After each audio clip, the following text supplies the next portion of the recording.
Substitutions made, just thinking ahead to the next few matches. But physically, this game has been very easy for Germany so far. They've been parked in Scotland's half most of it, so I'm sure when they look at the data and the numbers, they're fine to keep guys going for at least 15 or 20 more minutes before getting them off the field.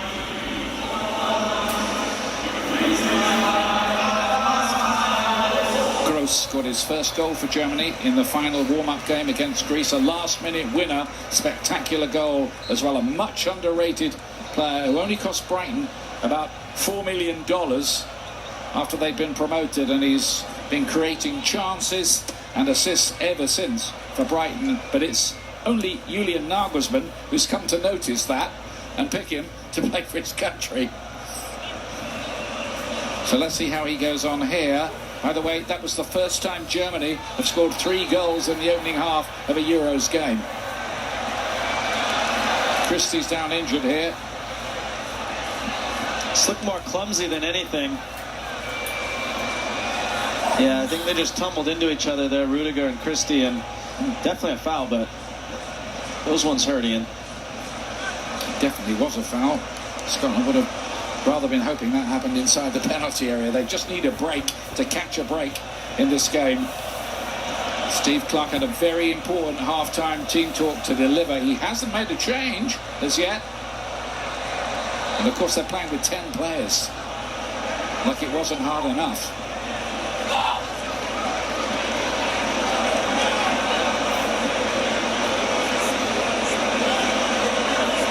Scott McTominay to strike it with a bit of fizz on it as well. It was the right idea.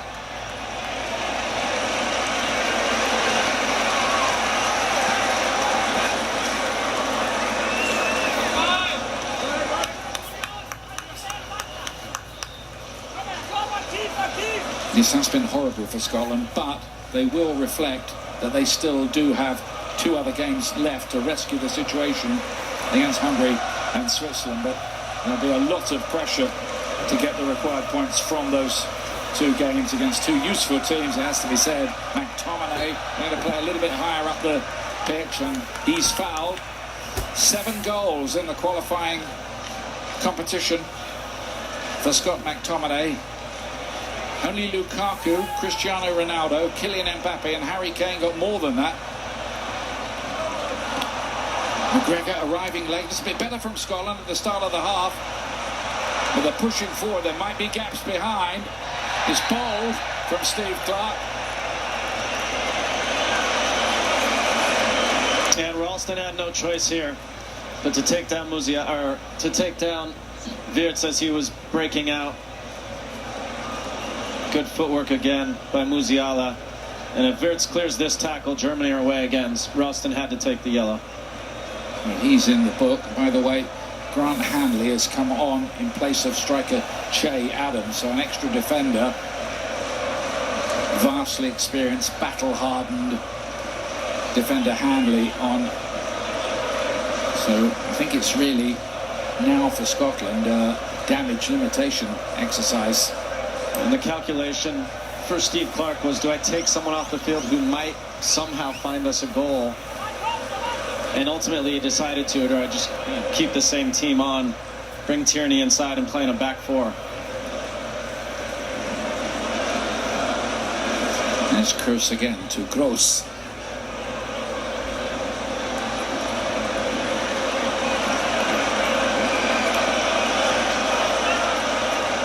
Always been impressed by Pascal Gross, seeing him play for Brighton. Often runs the game, comes up with lots of clever little ideas. Brainy footballer, Landon, isn't he? He really is, and you could not ask for a better game to come into. Up 3 goals, up a man. He's going to have very little pressure on him with all the attention on Kroos. He just gets to make the game for 45 minutes.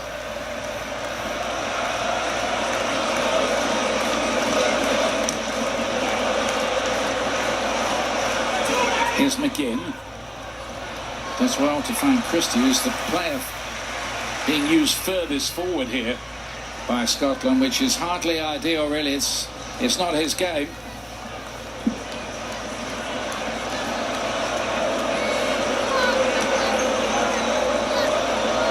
Germany host nation. Every time they've hosted a major tournament, they've never done worse than make it to a semi-final. Of course, they won the World Cup in 1974 as host nation. Not in this stadium. Hadn't been thought of by then at the old Olympic Stadium.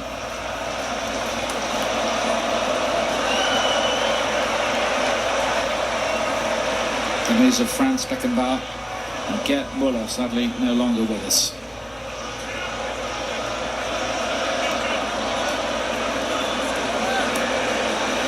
Is Kimmich. Now Tar. It's been an armchair ride so far this for Germany. Couldn't have gone better for them. Rudiger. I knew he was lining up a shot and Gunn couldn't take the chance with it and tips it behind. He always fancies a dip at some point in a game, does Antonio Rudiger. No, it also tells you what kind of match we're in, Ian. So much time and space to step forward. Ultimately not too dangerous, easy save for Gunn. But Germany are just having their way right now. Rudiger winning his 70th cap for Germany here. Sort of play you don't argue with even on the phone.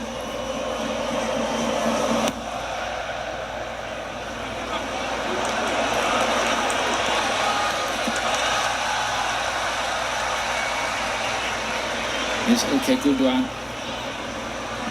Kroos bouncing around dangerously in there. Scotland could break if they had anyone further forward. They don't. They'll get the free kick here.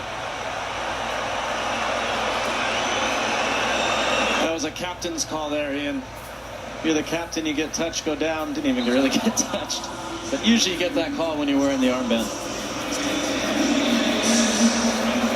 Number 110. This for Toni Kroos, by the way. He's just overtaken Jurgen Klinsmann in terms of number of caps. Musiala again. Ian Wirtz have been very good. Here is Florian Wirtz again. Gundogan looking to just invent something for Kimmich, but they don't get that one right.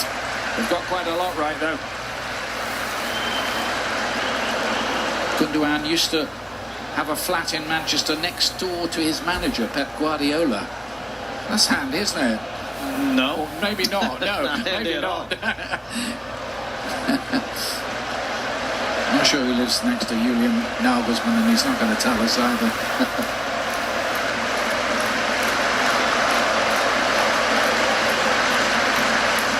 Don't forget Sunday on Fox, Serbia going up against Harry Kane and England. England among the favourites, coverage starting at 2 o'clock Eastern on Fox for that one. And we will be there, Ian. Really looking forward to that one. See how England do out against Serbia. A very good team, as you know. Be a very, very good match. They've got some dangerous attacking players, and England's defence is a bit of a question mark going into the tournament. So, see what happens in that one.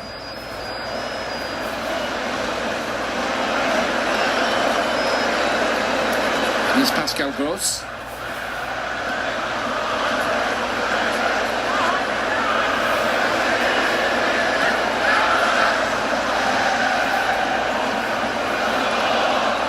Just a reminder of the format for the European Championships. 24 teams into 6 groups. Top 2 in each group going to the round of 16, plus the 4 best third places. It's conceivably possible to go through with 3 points. Now, only one team did that in the last Euros, and that was Ukraine. You really need 4. 4 make sure. And Germany all set to collect the first 3 right here.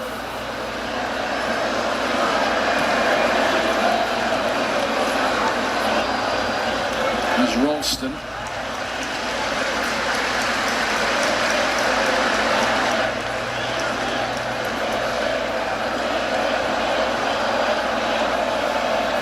It's an open-looking championship to me as well.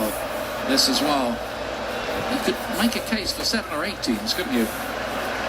Yeah, you really could. I think France are the favorite, but could absolutely make a case that Spain, Italy, Netherlands, Germany, England all have a real case. Germany still with Hungary and Switzerland to play in this group.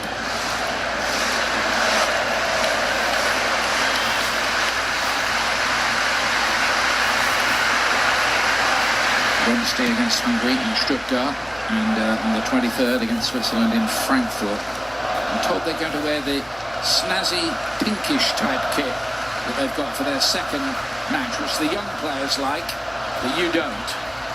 Is that right? Not exactly what I think of when I think of German national team kit is pink. You've got to keep in with the sponsors and the marketeers and everything these days, haven't you? I know I'm sounding old here, but just my opinion.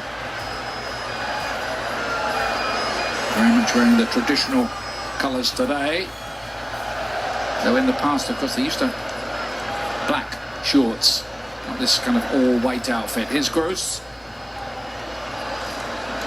Now Wirtz. Mittelstadt.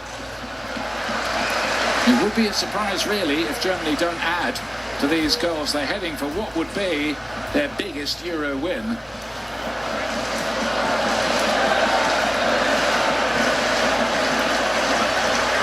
Now remember, this is their 14th consecutive European Championship. That's the most of any nation. Again, Gross from long range, fancying his chances now after that goal against Greece last week. Wirtz.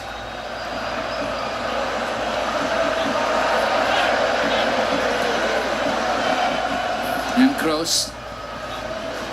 And then Kimmich.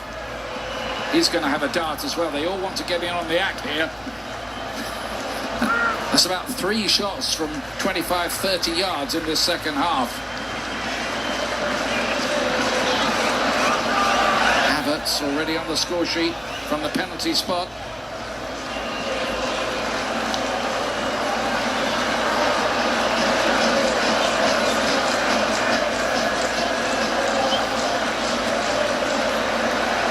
Musiala has got an electric quality about him. Mittelstadt to play this one in, and then Wirtz couldn't keep his shot down. He'll be kicking himself.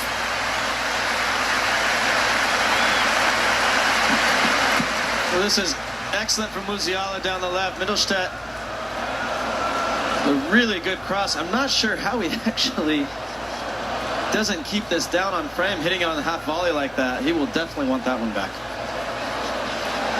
That chance reminded me of a goal you scored against Slovenia at the World Cup in 2010 in South Africa, when you did put it in the roof of the net from that kind of angle. Tell me more, Ian. Of course you don't remember a thing about it. Don't remember.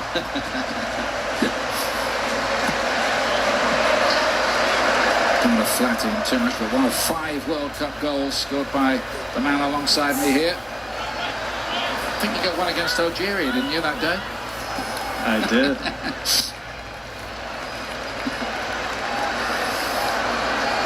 Those were the days. Here's Kimmich.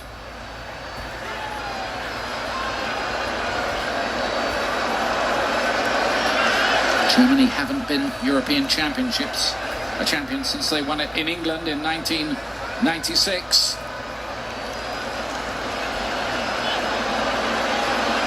Musiala again, another of those slalom-type runs. And he's bouncing around dangerously. Gundogan had an effort blocked in there.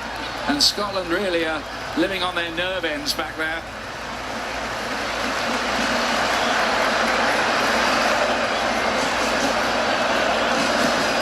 Mittelstadt, lovely left foot deliveries from him. Only won his first cap in March against France.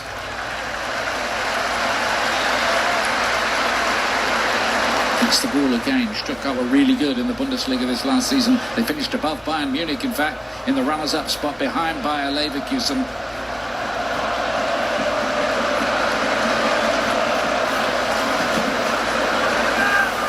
Kimmich again.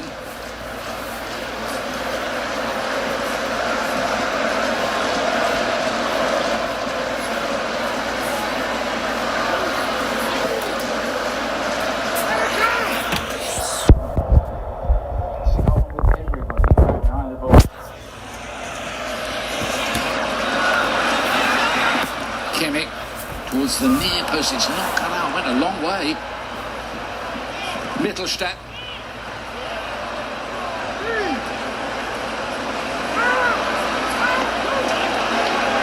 Wirtz, another long-range effort and another way off target.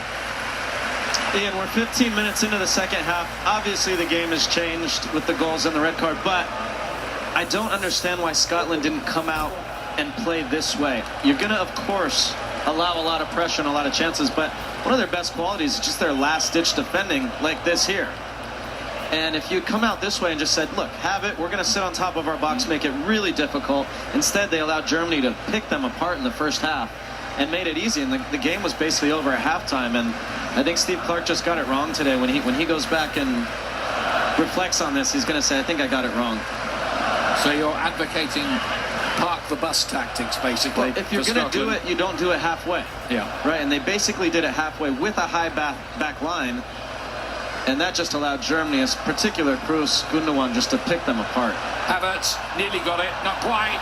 And Gunn, very grateful to grab it, the goalkeeper, whose father also played for Scotland and his club Norwich City. Brian Gunn, you might remember him, older fans.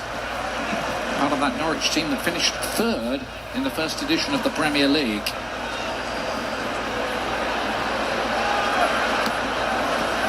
Niklas Füllkrug, he's got a very good scoring record already for Germany. He's about to be introduced by Julian Nagelsmann.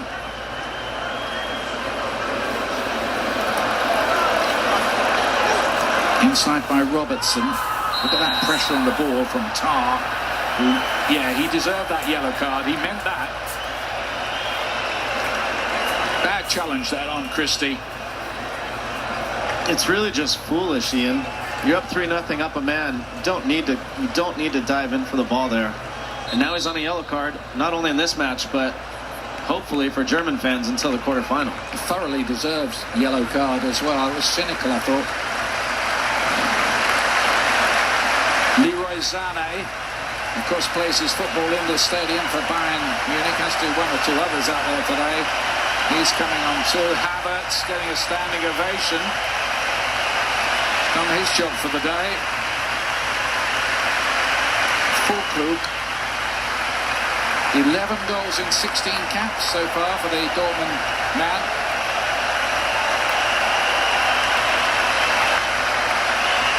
Hit the post, didn't he, in that Champions League final. Wirtz is being given a rest as well here, also on the score sheet.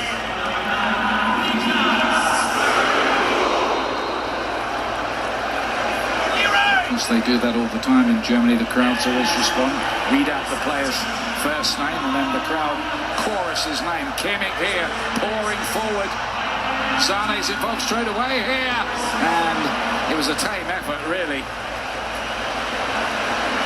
Someone forgot to tell him that Gunn is already warmed up.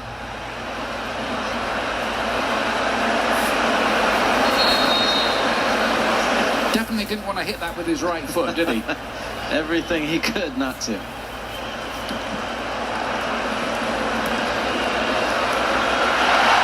McGinn definitely fouled by Gross. It would be a little foolish for Germany to start picking up more yellow cards. So I wonder whether he might be thinking about getting Tar out of there, because I think it's almost second nature for him to make those challenges. I mean, he's a vital player for Bayer Leverkusen this past season, adding a bit of steel to add to all the silk that they had.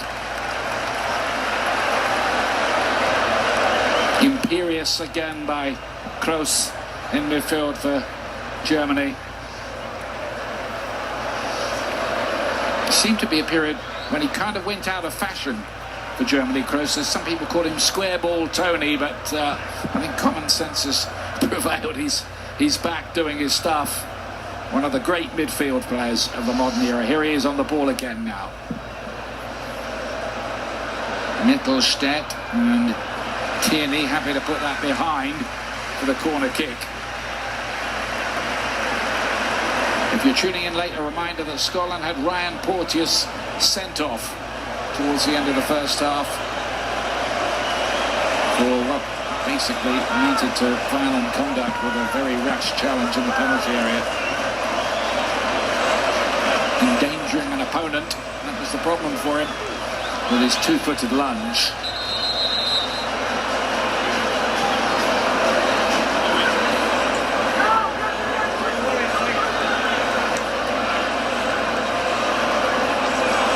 Billy Gilmore is going to come on pretty shortly, and Kenny McLean as well, two central midfield players.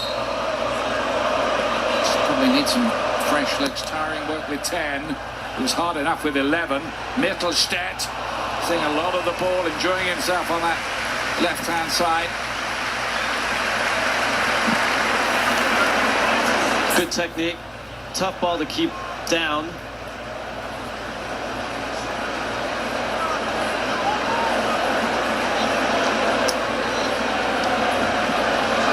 A reminder that tomorrow on Fox you can see a tasty-looking game from the European Championships as Spain take on Croatia. Croatia have a habit of making deep runs in big tournaments. That game's at noon. Coverage starts an hour before that at 11 a.m. Eastern on Fox.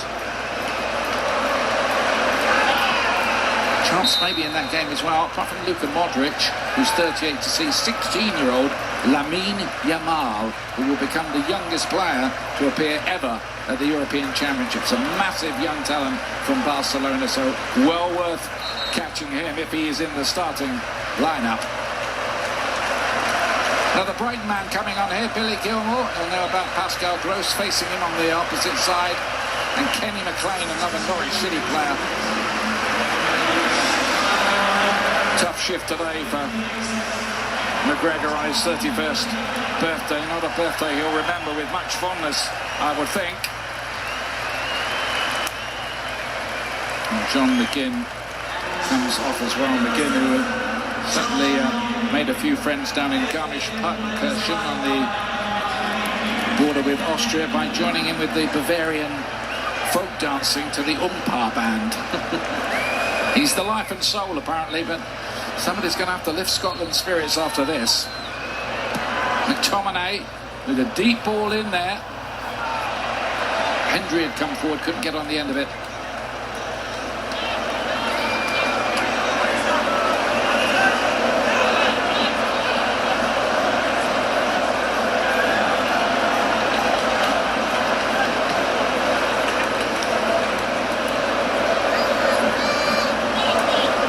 Musiala again. Could have played for England. It's in Chelsea's academy. Look at this from Gundogan, one of those runs from midfield. Oh, and a splendid finish by Fulkrug.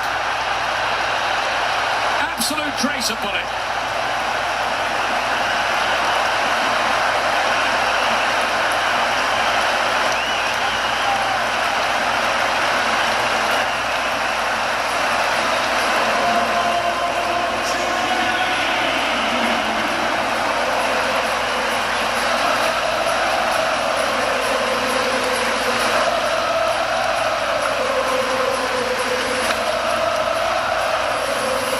So impressed with Musiala tonight, Ian. Mittelstadt makes a deep run, opening up space for him to come inside. A little bit sloppy before it falls to Fulkrug, but look at that finish. Top shelf. That's why he had 11 and 16 before tonight. Get a chance like that, he does not miss. Absolute screamer. 4-0 Germany. That started a party on the sidelines. Fulkrug, who does of course have his critics, being the next big serial goal scorer for Germany. They've had a few, haven't they, down the years? Gerd Müller, Miroslav Klose, Jürgen Klinsmann, etc., Rudi Völler. It is a very impressive strike rate, 12 in 17 now for the Dortmund man who used to play in the second division to be a star. You know, when you play in a team, Ian, that has the ball a lot, creates a lot of chances, you don't have to be some incredible technical football or soccer player that can do all kinds of things. You just need to strike the ball cleanly when it falls to your feet in the box. And, you know, I don't know if he would tell you he was aiming to put that in the top shelf, but he just made great contact through the ball. And that's what he does over and over and over, and it's why why he scores so many goals. It was a lovely strike, wasn't it? Put his laces through that. Germany heading for their biggest ever European Championship win. 4-0 up. And Scotland, their biggest Euro defeat as well.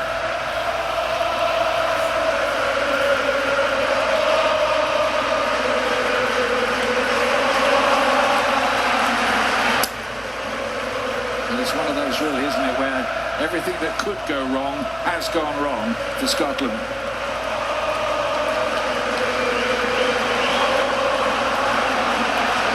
Half of Fulkrug's goals for Germany, Landon, have been in this situation, coming on as a sub. There's nothing freaky about that.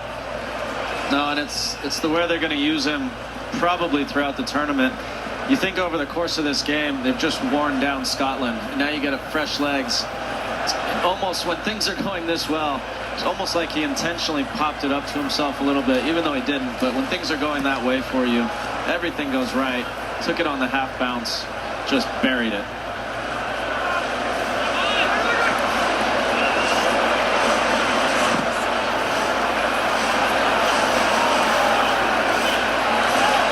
Rudiger back to Neuer. We might be grateful for a little bit of action.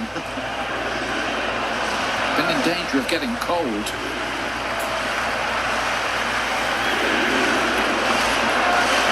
Cross to lay forward again.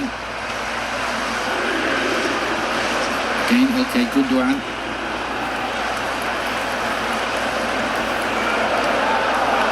You never want to jump to too many early conclusions as we look at Thomas Müller there, still the poster boy on all the advertising hoardings, isn't he, around Germany. He's about to come on another player from 10 years ago when Germany won the World Cup in Brazil. You might remember them beating Brazil 7-1 in the semi-final. An astonishing day that was. And Kroos, I remember, got 2 of those. Here he is on the ball now.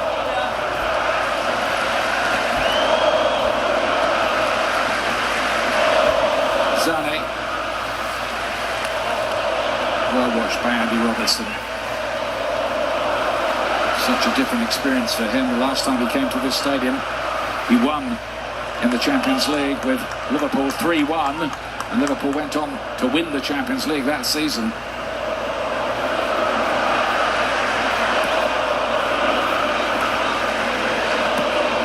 Early ball from Kimmich. Grant Hanley won the header.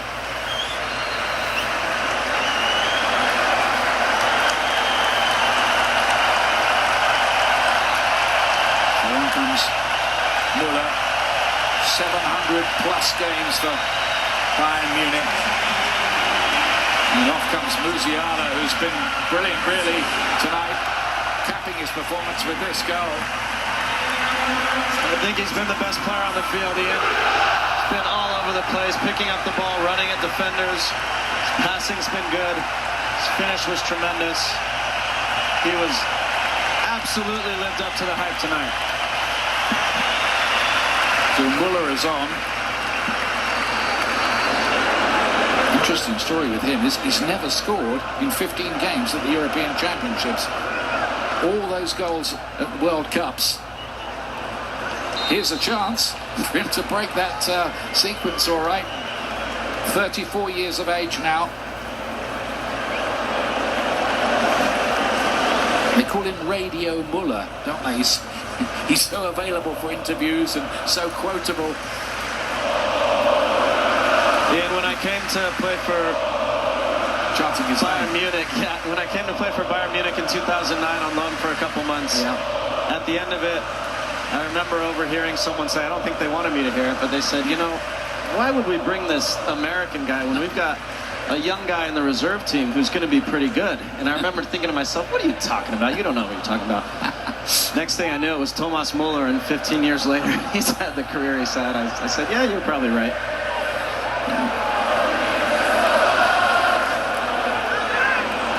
Equals Lucas Podolski on 130 caps tonight. Only Lothar Matthäus and Miroslav Klose ahead on that all-time appearances list for Germany, so he's already assured of his place in the Hall of Fame. I remember him as a kid coming on in South Africa, and we thought, who is he? And he ended up with the golden boot, didn't he, at that World Cup.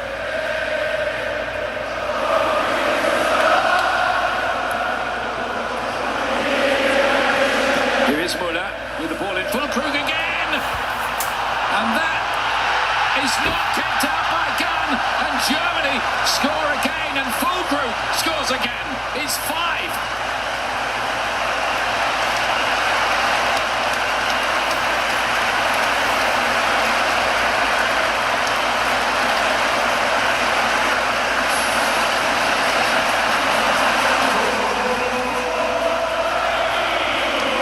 I said when things are going your way, they're going your way. And this ball falls to him in the box. Oh, there might be a hint of offside there. When it falls to him, he almost blocks it, defends it, and actually does before he gets the final touch. But I think sadly, Ian, for Füllkrug in Germany, this one's going to come back. And yeah, Turpin has correctly ruled that this would come back for offside. He's very upset, Füllkrug, but that is the right decision. It is off. You can see that by the cut of the grass. As long as the groundsman is cutting the grass incorrectly. Yeah, the groundskeeper gets that wrong, then yeah. I'm sure he was. You don't mess around with things like that here. Let's bring in Mark Clattenburg on that incident. It looked offside, Mark. Yeah, fair and square, didn't it? Yeah, we can see it's offside, but what I did like was the use of the semi-automated offsides, which is new for UEFA. FIFA had it in the last World Cup, but now with the semi-automated offside, we actually get the offside in seconds, and we don't have to wait this long delay, what we see in the English Premier League, and everybody gets frustrated. 2-3 seconds, bang, offside. Thank you very much. And quite a few little changes like that, like only the captains can approach the referee. Anyone else who does it is liable to get a yellow card, which is a better look for the game. But I think Andy Robertson raised quite a good point about that at the press conference. He said, what if the incident's over on the right wing and I'm playing out on the left? I've got to go all way over there, talk to the referee and get back again. So the referees are going to have a bit of give and take with that and common sense. Just a confirmation, we're back to 4-0. That latest one doesn't count.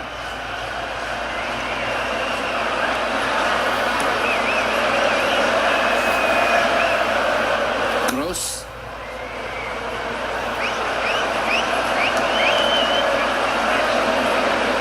Kimmich.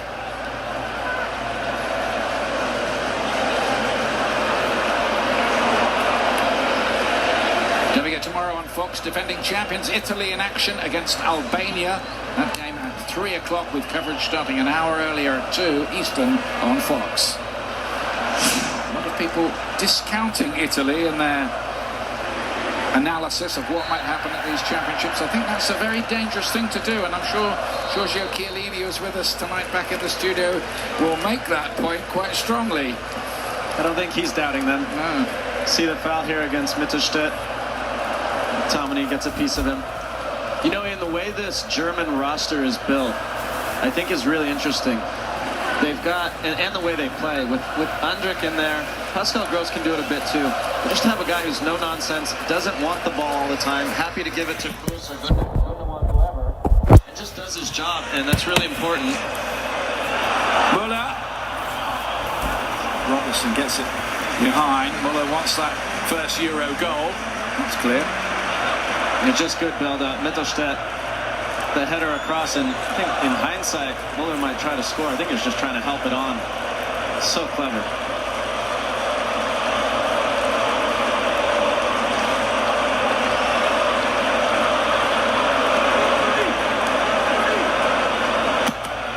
Kroos with the corner kick. What has been an extremely one-sided game. Mittelstadt. Another one. Giving some catching practice to that guy in row M behind the goal. Well, I know what he's going to be working on this week. It's that half volley from about 18 yards out. And here's another look at the offside just ahead of the play by Füllkrug. the semi-automated offsides. Another change coming up here. Emil Can has come into the squad at the last moment because of an injury to the Bayern Munich youngster. Pavlic he's on now to play in midfield. Kroos getting a warm reception. Will he end his career by lifting the European Championship? It's entirely possible. Another excellent night for that man. Pretty easy night at the office, but he did everything well, made it look easy. Another fantastic performance.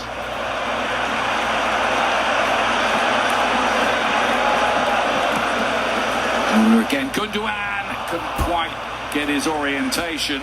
Otherwise, that could have been another one. It's a chastening experience, this, for Scotland, the way things are going.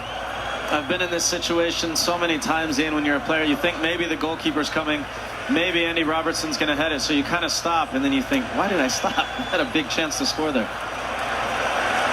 Ryan Shankland, who a lot of people thought would start, comes on to replace Ryan Christie. A reminder of Scotland's next games, and they need 4 points from these, really. Switzerland in Cologne in 5 days' time, and then Hungary in Stuttgart. The Tartan Army will follow them. The Tartan Army, I just heard them. They did manage another rendition of Flower of Scotland, but you could excuse them for being pretty dispirited.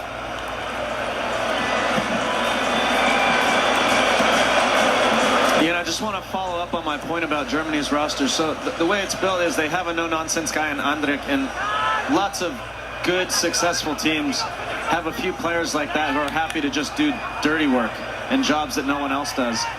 But also the construction of the roster. You think about Havertz versus Fulkrug. Scotland trying to get Shankland a chance. Shankland so prolific in Scottish domestic football, playing for Heart of Midlothian. Zane, 2 against 2 for the moment here, onto that left foot. Wants to get it onto the left foot, doesn't he? And Scotland managed to crowd him out.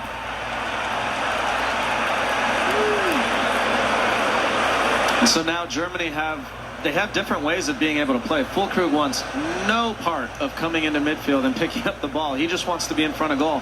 Havertz, on the other hand, is happy to come in, overload the midfield. And that allows Wirtz and Musiala more space to be direct and vertical with their running in behind. So they can play lots of different ways, and it gives Julian Nagelsmann different options when he's deciding his lineup every game.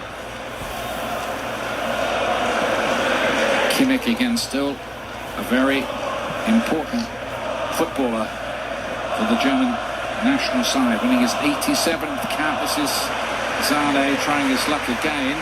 This time, World Soccer, that great magazine, said about Kimmich, he'd mow the pitch and drive the team bus if he could as well. He'd probably be good at that too. Unlikely to be asked to do those chores, I would say, just at the moment.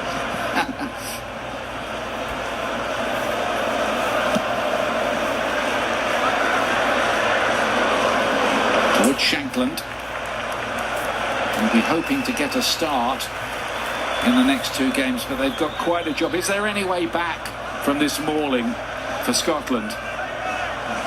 Well, Switzerland and Hungary are certainly not Germany, but they are both very good sides. I think the challenge with Scotland right now is I can't imagine them being the team that is taking initiative in either of those matches. So you have the scars from this one.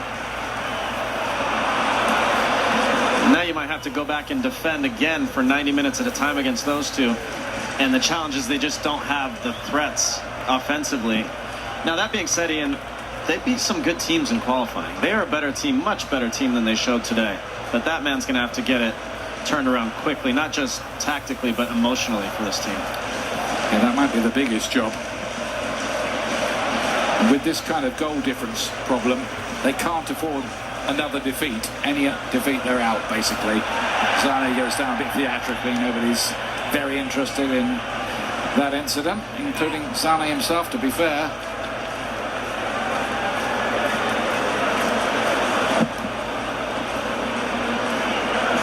Nothing in it, although I think it was a corner kick. Looked like that, didn't it?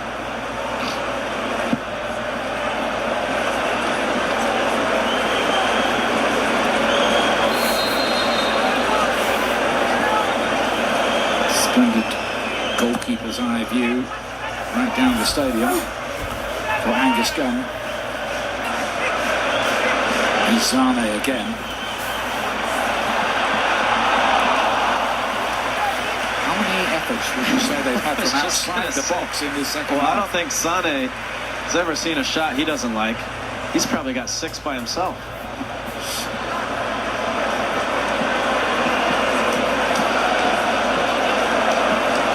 And it almost has been a bit of a shooting gallery.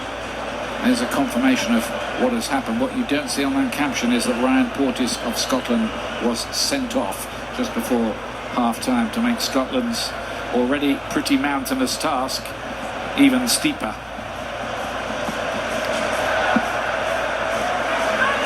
Here's Kenny McLean. He came with a lot of dreams. Scotland are becoming the first Scottish team ever to advance to the knockout phase of a major tournament. But that is looking a very, very long shot as things stand, and I think you can see that written on the faces of those great fans, fully paid up members of the Tarn Army. There'll be some drowning of sorrows in several bars around Munich tonight. Robertson to play that one in and deflects it in. Goal for Scotland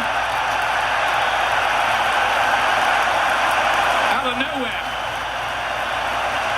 Grant Harley came up from the back and the Tarn Army love that.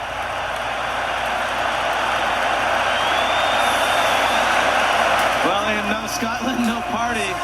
They were just waiting for anything to fall their way in order to celebrate. Put some pressure on teams and things can happen. Unlucky here for Rudiger, off his head and into the net.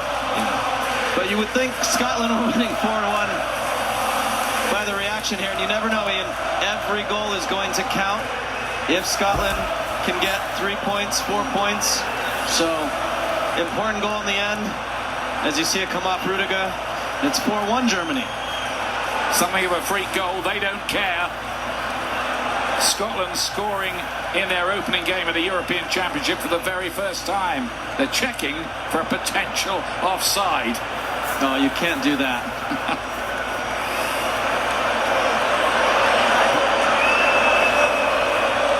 And this is the way of football in the modern era, isn't it?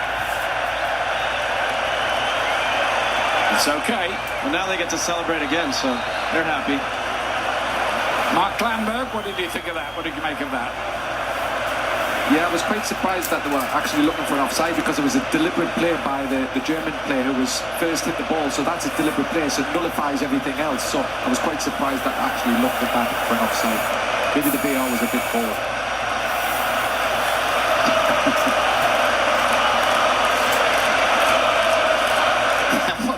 By the way, is that Germany have now conceded in their last 13 major tournament games. But I don't think they're going to worry too much about that, because it's very much job done and in pretty impressive fashion. Bigger tests lie ahead for them, but they look a good team. And there's been no test for their defence at all this evening. Kimmich.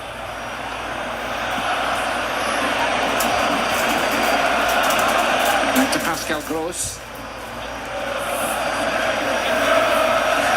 Maximilian Mittelstädt has been good on that left side. You can see why Nagelsmann likes him. Zane again.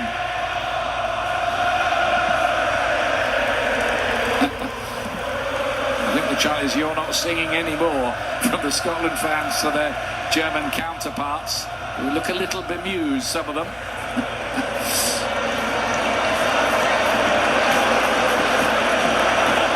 Once again, Mittelstädt, Fulkrug looking at a little cute flick on the near post, didn't quite come off. Last minute of the 90 here. And that's what happened. There's the goal again. Own goal against Tony Ruger. A last reminder about tomorrow, big day of action, and the Serbia-England game coming up on Sunday, I should say. Sunday, 2 o'clock Eastern on Fox. Sunday for the England match with Harry Kane looking to add to his tally of big championship goals in that one. England who lost their final warm-up game to Iceland, the country who knocked them out of Euro 2016. Which was not the most encouraging of signs, but you could read too much into warm-ups, that's for sure.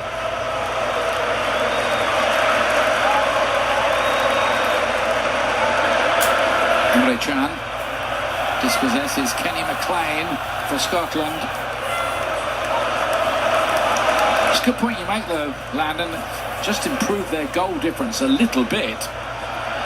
You just never know, Ian. In 3 World Cups I played in, there were they all came down to advancing or not, came down to 1 goal. So which means 1 play either way. And so for a team like Scotland that obviously has never been out of the group stage, needs to hang their hat on something. But obviously the next 2 matches they've got to get points. Kimmich again. Back at right back now. Of course he can play central midfield as well, but Nagelsmann wants him at right back. Gross, great idea. Robertson with the header away for Scotland.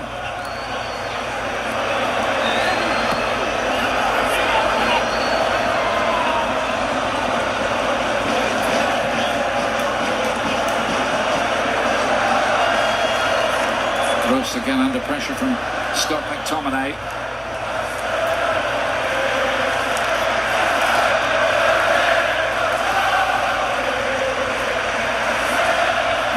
Again. The truth is, Germany from the word go here have just looked at a totally different level, haven't they? Yeah, very impressed with Germany tonight. Tough night for Scotland, but they'll rebound, and I'm sure their effort will be much better the next 2 matches. Germany about to complete their biggest ever European Championship win. It's Scotland's worst ever defeat as well.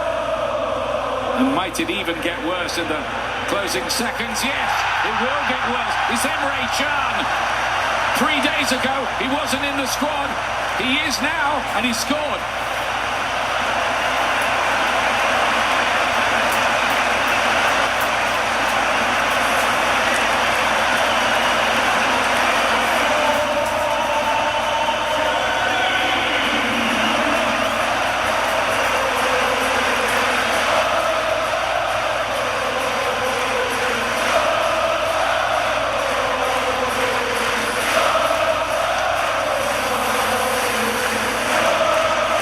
Well, 3 days ago, he was planning his vacation, and now he's back in the squad. Ball falls to him on top of the box. It's been a tough night for Angus Gunn, Ian. He will kick himself about this one too. Hard to see. It's hidden from him a bit by Hanley, but still should do a better job. Probably 2 or 3 of the goals today. Could have done better on. And that's just another problem for Scotland. The action completes. That was the last kick of the game. First time Germany have ever scored 5 in a Euros match. Scotland mauled here. They really were. Ryan Porteous sent off as well. Is there any coming back from that for them? What a start for Julian Nagelsmann in his first tournament game in charge.